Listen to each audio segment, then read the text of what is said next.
অর্থনীতি ও দেশের আর্থসামাজিক উন্নয়নে অসামান্য অবদানের জন্য ডক্টর আতিউর রহমানকে আহসানুল্লাহ স্বর্ণপদক 2021 দিচ্ছে ঢাকা আহসানিয়া মিশন।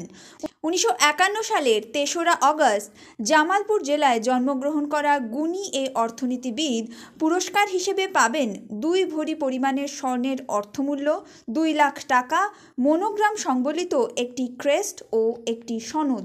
ডক্টর আতিউরকে ঐতিহ্যবাহী এই বিশেষ সম্মাননা দেয়ায় আহসানিয়া মিশন কর্তৃপক্ষের প্রতি কৃতজ্ঞতা জানিয়েছে তার প্রতিষ্ঠিত বেসরকারি গবেষণা প্রতিষ্ঠান উন্নয়ন সমন্বয়।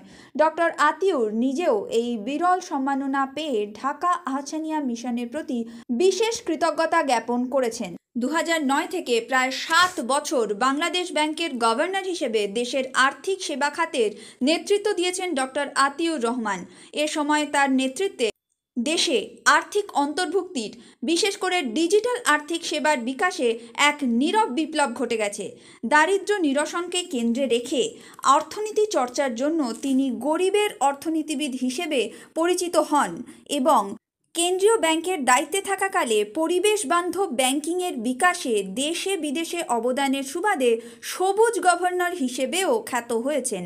জাতীয় ও আন্তর্জাতিক পর্যায়ে প্রখ্যাত জার্নালে অসংখ্য গবেষণা নিবন্ধ, পত্রপত্রিকায় সামষ্টিক অর্থনীতি নিয়ে সহজ ভাষায় কলাম লেখার পাশাপাশি গবেষণা নির্ভর বই লিখেছেন শতাধিক।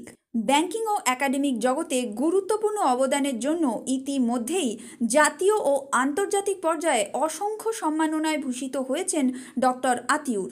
এর মধ্যে রয়েছে বাংলা একাডেমি রবীন্দ্র পুরস্কার ও রবীন্দ্র একাডেমির রবীন্দ্র সম্মাননা, জাতীয় সাহিত্য পুরস্কার সহ আরও বহু পুরস্কার। সিঞ্জিনী সরকারের report, Indo Bangla Times business.